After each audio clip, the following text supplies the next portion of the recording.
Хәерле көн, дуслар. Гаилә һәм мәктәп журналының август саны 8 саны төнләп торды. Ул безнең гади генә сан түгел, юбилей саны дип була. Журналыбызга 7 яшь тулды. Инде мәктәпкә барыр чак та җитте, димәк үсәбез, үзгәрәбез. Алга атлыйбыз дигән сүз.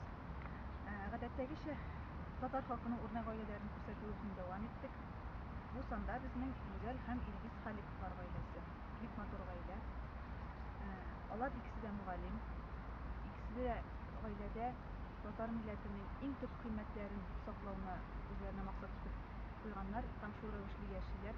Аларның һәр әйткән сүзләре тезиска тиң.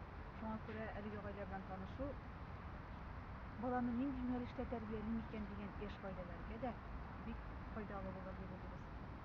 Бу сан гомумән безнең шәхесләр саны дип әйтсәк тә була. Шәхесләр дигәндә зур уңышларга ирешкән кешеләр турында гына сүз бармый, ә тормышта үзен тапкан, үзен җиңгән, ниндидер авыруны җиңгән кешеләр турында да сүз бара.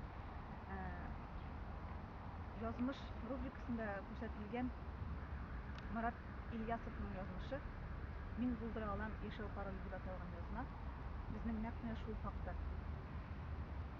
Кеше авариядан соң үзен аякка бастыра алган һәм хәзер шул рәвешле башкаларга да ярдәм итә алучы шәхес. Бу язманы күз яшьләрсез укырга мөмкин түгел дип уйлыйм. Шулай ук тагын шәхесләр, башка өлкәдә үзен тапкан шәхесләр, яхшылык йорты дип аталган язмабыз Бөгелмәдә волонтерлар гаиләсе. Менә һәр гаилә шушы рәвешле яшәсә, безнең илдә бер чүктә калмас дип уйларга җирлек була бу язманы укыгач. Мондый шәхесләр тәрбияләүдә нинди алымнар кулланырга? Бу хакта без Светлана Паршина белән сөйләштек. Ул методист, мугалим, бик күп дәреслектәр һәм уку ярдәмлекләре авторы. Баланы мәктәпкә әзерләү буенча иң төп гамәли киңәшләрне ул бирә.